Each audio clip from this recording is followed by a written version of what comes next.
Show me how.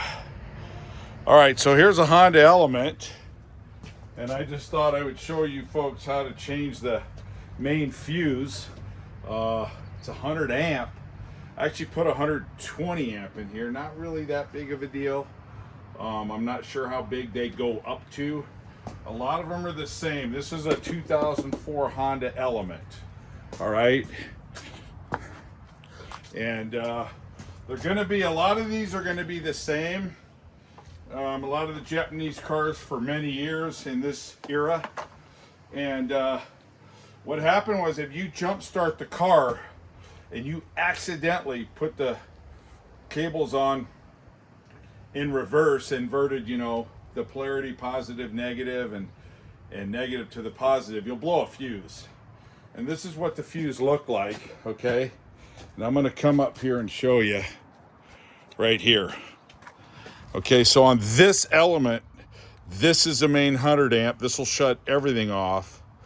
If you replace this and the 50's blown, your ignition won't work. So if you wanted to check to see if they're bad and you couldn't tell by observation, aka a visual inspection, then you could switch them. Although with these two it would be problematic because that one's the ignition. But let's say you had zero power and then you swapped it and you had a little bit of power, like your horn worked, then you would know it was the main. And then I'm not sure exactly what this one is for, but it's for the ignition. So here's the 100 I replaced. And now I opened it up a little bit, but you couldn't tell before.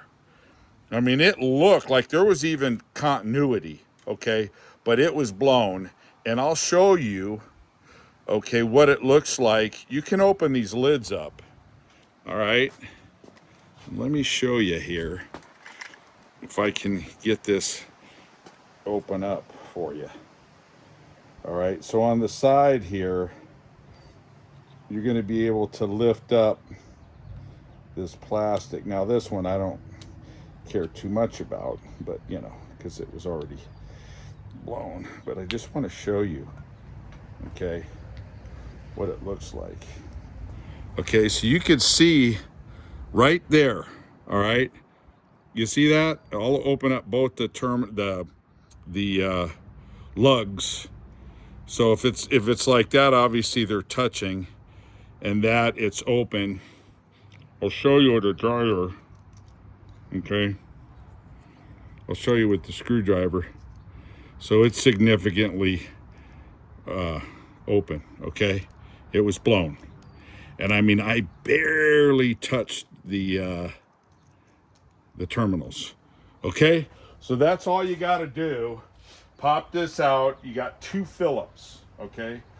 2 Phillips screws that come out real easy because it's brass screws and it's on copper, so you're not gonna get any corrosion at all, zero. They're super clean. You could probably do it with a Harbor Freight or a 99-cent store Phillips. They're so easily able to be removed. So that's the problem. If you ever do that and you got no power, don't freak out like you fried your electric system. In fact, that's why you have fuses. They're only to prevent a full meltdown, okay? All right, show me how. Just showed you how to troubleshoot a fuse, a block fuse. These are like block fuses here, 100 amp, 50 amp, 30 amp. Here's all your smaller for your circuitry. And again, these would be the mains. Okay, thank you for watching, subscribing, following. Show me how. Just showed you how. Thank you.